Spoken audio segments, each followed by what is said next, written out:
টেলিপাড়ায় ফের বিচ্ছেদ, বিয়ে ভাঙছে ছোট পর্দার অভিনেত্রী, সেই জন্য কি অভিনয় থেকে দূরে? প্রায় 2 বছর পরে ছোট পর্দায় ফিরছেন শ্রীপর্ণা।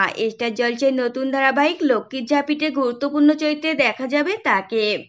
বিয়ের আসরে প্রতি মুহূর্তে নববধূকে চোখে হারিয়েছিলেন শুভদীপ ভট্টাচার্য। 7 পাক মিটে ছোট পর্দার জনপ্রিয় অভিনেত্রী শ্রীপর্ণা রায়ের কপালে এঁকে দিয়েছিলেন ভালোবাসার চুম্বন। পেশায় চিকিৎসক শুভদীপ ছিলেন অভিনেত্রীর পরিবারের পছন্দ করা পাত্র। বিয়ের মাত্র 2 বছরের মাথায় ভাঙতে চলেছে শুভদীপ শ্রীপর্ণার সেই বিয়ে। টলিপাড়ায় এমনই গুঞ্জন, যা রটেছে তাই কি ঘটেছে? শ্রীপর্ণার কথায় বিষয়টি সম্পূর্ণ ব্যক্তিগত, তাই এই নিয়ে কোনো মন্তব্য করব না।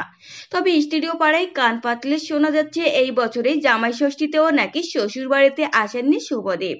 শ্রীপর্ণা সপরিবারে বেড়াতে চলে গিয়েছিলেন। শুধু তাই নয়, শ্রীপর্ণা নাকি সমাজ মাধ্যমে থেকে তার আর শুভদীপের সব ছবি সরিয়ে দিয়েছেন।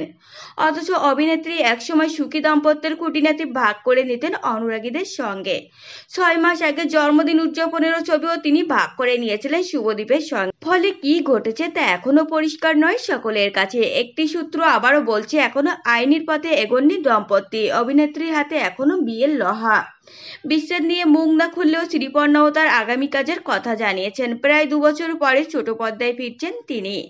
নিজেই বলেছেন, স্টার জলসায় নতুন ধারাবাহিক লক্ষ্মীর ঝাঁপিতে অভিনয় করছি। নায়িকা নয়, গুরুত্বপূর্ণ চরিত্রে দেখা যাবে আমাকে। আমি চাই ছোট পর্দায় পাশাপাশি অন্য মাধ্যমেও কাজ করতে। ধারাবাহিকের নায়িকা হলে সেটা সম্ভব নয়, তাই এই সিদ্ধান্ত নিয়েছি। তো ফ্রেন্ডস, এই ছিল আজকের ভিডিও। আপনাদের যদি এই তথ্যগুলো ভালো লেগে থাকে অবশ্যই ভিডিওটিকে একটি লাইক করবেন আর চ্যানেলটিকে সাবস্ক্রাইব করে সঙ্গে থাকবেন।